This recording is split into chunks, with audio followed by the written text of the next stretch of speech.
Добрый день, уважаемые эксперты научно-практической конференции «Шаг в будущее». Меня зовут Степанова Люда, я ученица 11 класса. Позвольте представить вам наш доклад на тему «Семантический анализ слова «хара» в эпосе Лонко Элесбатур» на якутском, русском и английском языках. Проблема исследования цветового восприятия мира сквозь призму языковых фактов и осознания необходимости изучать языковую картину мира разных народов остается всегда актуальной в области межкультурной коммуникации и лингвистики. Цель исследования – семантический многоаспектный анализ слова «хара» на материале якутского национального эпоса Лонко Элесбатур на якутском, английском и русском языках. И для решения поставленной цели необходимо решить следующие задачи. Изучить литературу и теоретический материал по теме исследования, провести семантический и сравнительный анализ сочетаний с концептом «хара» из эпоса Лонко на 3 языках и систематизировать полученный материал и сделать выводы. В своем исследовании мы использовали метод сравнения, метод семантического и статистического анализа. Научная новизна данной работы заключается в том, что была сделана попытка семантического анализа слова «хара» в эпосе Лонко Элесбатур на 3 языках. Результаты данной работы могут найти применение в практике преподавания межкультурной коммуникации, в социологии и психологии.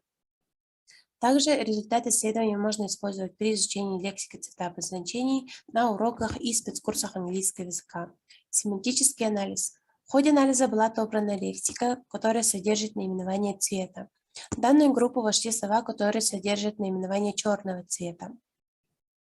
Однако в материал вошли лексики, содержащие не прямо выраженный элемент наименования цвета, например, харанга, дарк, темный и так далее. И на основе учета значения лексики цветообозначения мы выделили следующие группы лексических единиц. Рассмотрим первую группу. Лексика, описывающая внутреннее состояние человека. Всего мы нашли 33 лексики с компонентом цвета черный. Например, «Аихарадагелигна», «тяжких» и «греховных» и «didn't learn sin and disgrace», что переводится как «не научился греху и позору». Здесь можно заметить, что в русском и английском нет дословного перевода с якутского языка, и автор решил заменить его «тяжким» и «греховным», что тоже ассоциируется с темным цветом. Рассмотрим вторую группу. Лексика, описывающая внешний вид человека. Всего мы нашли 50 лексик со словом «черный». Например, «колджилах крахтах» с ободками черными вокруг глаз и «with large brown eyes» переводится как «с большими круглыми глазами». Из якутского языка перевод следующих слов невозможен, так как их невозможно дословно перевести.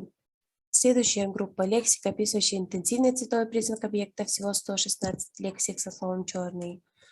Далее явление природы 65, признак состояния предмета и межличностные отношения.